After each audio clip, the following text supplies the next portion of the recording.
Well, good afternoon. I hope you're doing well.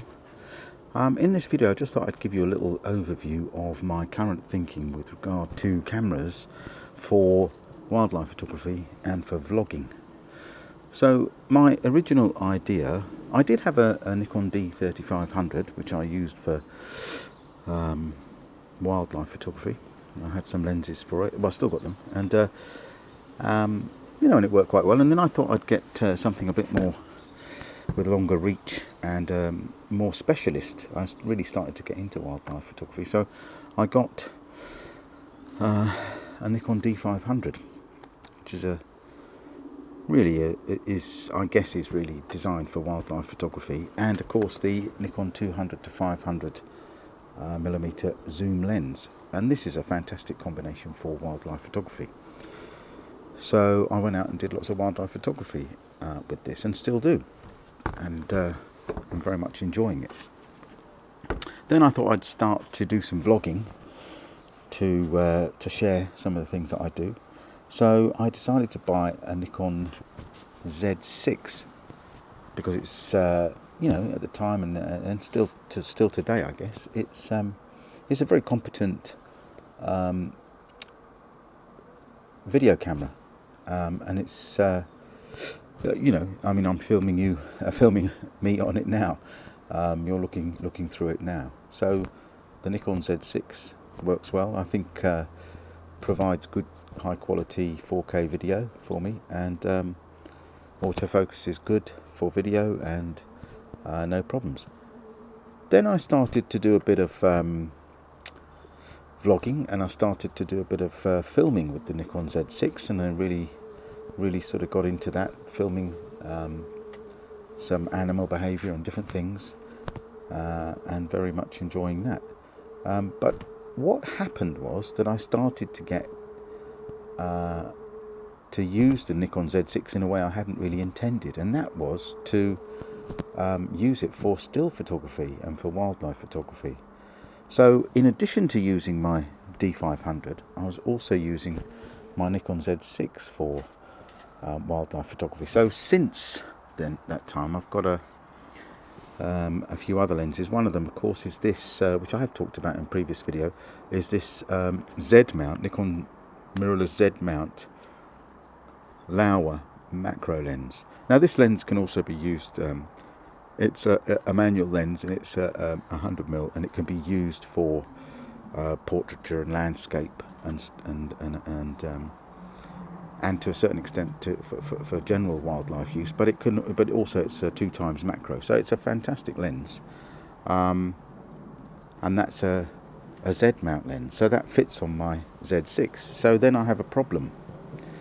If I'm doing some macro photography, say, and I want to vlog about it, I haven't got a good film camera because I'm already using my Nikon Z6 to actually do the macro photography. So how do I vlog?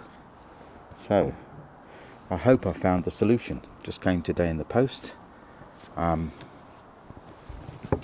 This is my new vlogging setup, a retro Nikon Zfc.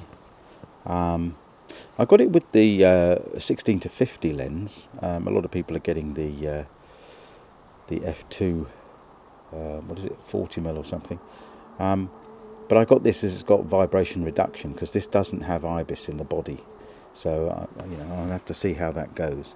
But this, of course, is the first. I think it's the first Nikon camera that's got the reversible screen, which is really what you need, I think, for vlogging. But the reason that my thinking about this is that it's quite light. So if you're already carrying this and a Nikon Z6, you don't really want to be carrying another heavy camera around. But also, this is, of course, a crop sensor APS-C camera, but it's also a Z mount, which means that my Z mount lenses will fit onto here.